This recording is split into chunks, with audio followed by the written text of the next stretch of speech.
Die Schule. Ein Gebäude, ein Lebensraum, ein System.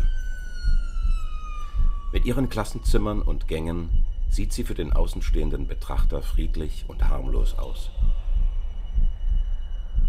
Doch es handelt sich tatsächlich um eine der feindseligsten Regionen unseres Planeten.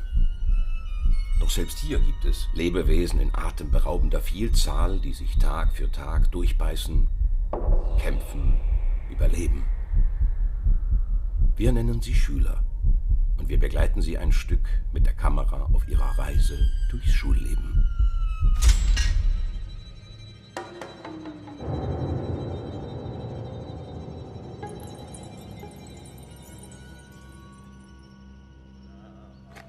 Es ist früher Morgen. Während die nachtaktiven Tiere ihren Weg nach Hause antreten, beginnt für den Schüler ein neuer Tag im Dschungel der Bildungseinrichtung. Auch für Hermann Petschorek beginnt ein neuer Arbeitstag. Scheiße, ja. Scheißdreck. Hermann ist gelernter Tierpfleger, Ex-Sträfling mit Drogenerfahrung und Stuntman, was ihn zu einem perfekten Kandidaten für den Lehrerberuf macht. Ich wollte ja schon immer was mit Menschen machen. Das hat aber nicht geklappt, deswegen bin ich jetzt Lehrer. Früher mussten wir die Schüler ja noch selber fangen. Aber heute macht das der Staat für uns mit der allgemeinen Schulpflicht.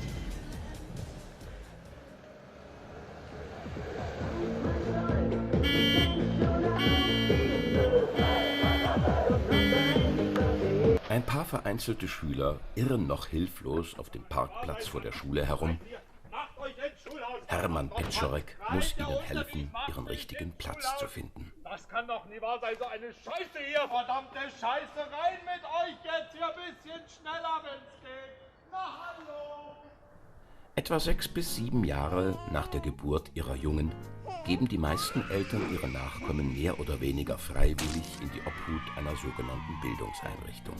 Hier lernen die Kleinen, wie sie ihre natürlichen Überlebensinstinkte verfeinern oder bei Bedarf unterdrücken können, um in einer Welt voller Gefahren zu überleben.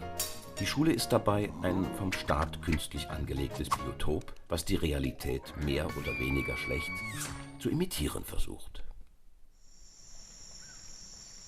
Im Schulhaus beobachten wir ein Männchen beim Wassertrinken. Wir wollen es nicht stören, denn wenn wir ihm folgen, führt es uns direkt zu seinen Artgenossen. Ein weiteres Exemplar versucht zur selben Zeit sein Revier im Garderobenschrank zu markieren. Anders hältst du den scheiß Job gar nicht aus, ey. Auch Hermann Petschorek stärkt sich für den Arbeitstag.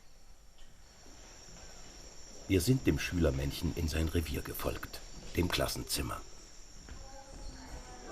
Ein vielstimmiges Konzert empfängt uns, Männchen und Weibchen schauen neugierig zu uns.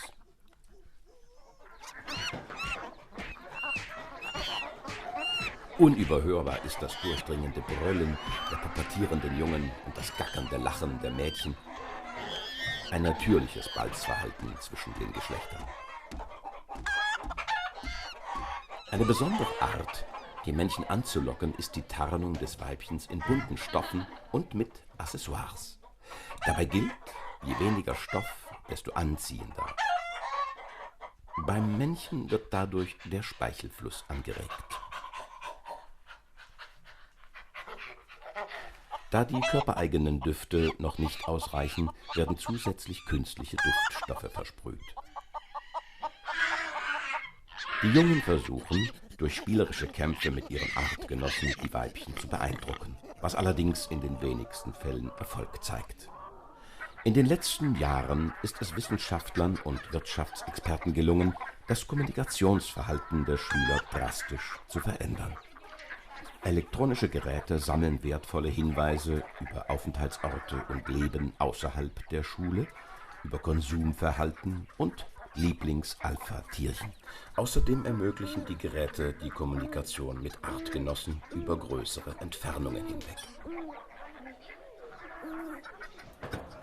Mit dem Auftauchen von Hermann Petschorek im Klassenzimmer beginnt für die Schüler der Unterricht, eine Art Dressur. Dabei gilt es, den Lehrer gut zu beobachten und auf seine Launen, seine Gestik und verbalen Befehlen angemessen zu reagieren. Schüler, denen dies gelingt, werden mit guten Noten belohnt. Eine Art virtueller Leckerbissen. Ja, Noten sind schon was Tolles. Die entwickeln nach ein paar Jahren eine ganz eigene Dynamik bei den Schülern. Ne? Damit kriegst du sie immer. Für gute Noten machen die alles. Immer wieder gibt es auch Fälle von Jungtieren, die aus dem Rudel ausbrechen wollen und die Dressur durch spielerische Aktivitäten stören.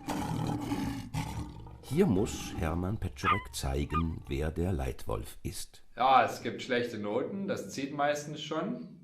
Man kann auch mal einen fertig machen vorm Rudel, das ist dann peinlich für den. Aber meistens reicht schon ein strenger Blick, um dann zu zeigen, wer das Herrchen im Rudel ist. Ne? Ja, das nennt sich dann pädagogischer Sozialdarwinismus. Für die Männchen und Weibchen ist es nicht einfach, den ganzen Tag den Anweisungen zu folgen. Viele zeigen nach nur wenigen Stunden Dressur schlimme Anzeichen von Erschöpfung. Zum Glück klingelt es zur Pause.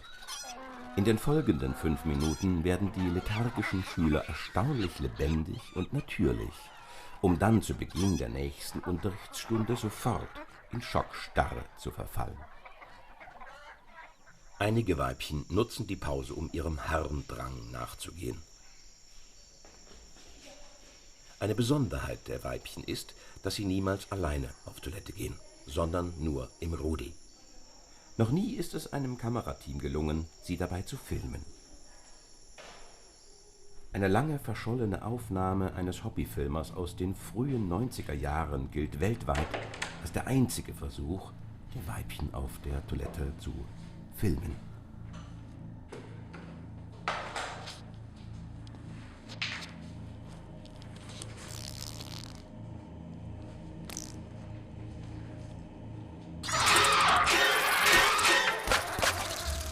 Sie reagieren darauf mit äußerster Härte und Aggressivität. Raubtierfütterung. Gegen Mittag wird den Männchen und Weibchen eine bunte Mischung mehr oder weniger schmackhafter Nahrungsmittel zugeführt. Das Essverhalten ist dabei sehr unterschiedlich. Es gibt Schlinger, gemütliche Esser und auch gelegentliche Pärchen. Hermann Petschorek gibt das Signal zum Ende der Essenszeit. Der Nachmittagsunterricht geht weiter.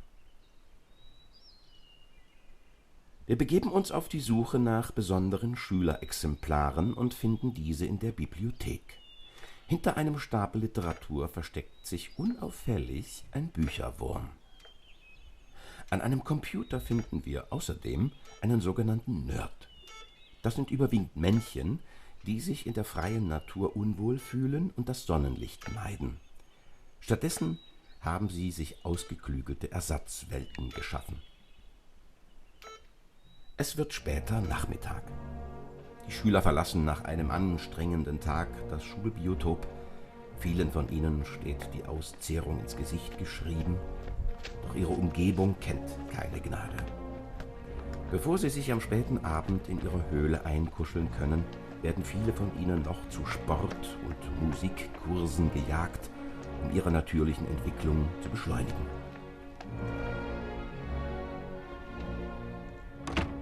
Auch für Hermann Petschorek endet ein Arbeitstag. Ja, normalerweise sind die Männchen und Weibchen zwischen 9 und 10 Jahren in der Schule. Und ganz schwere Fälle, die man noch nicht so in die freie Wildbahn entlassen kann, die machen nochmal ein extra Programm mit. So bis zu 3 Jahre. Die müssen dann auch in einer ganz schweren Prüfung zeigen, dass sie gut genug dressiert sind für die freie Wildbahn. Ne? Schon traurig, ne? Wir verlassen den Lebensraum Schule in dem Bewusstsein, dass es sich hier um einen der wenigen Orte unseres Planeten handelt, bei dem der Mensch in absehbarer Zeit nichts verändern wird.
Spitze.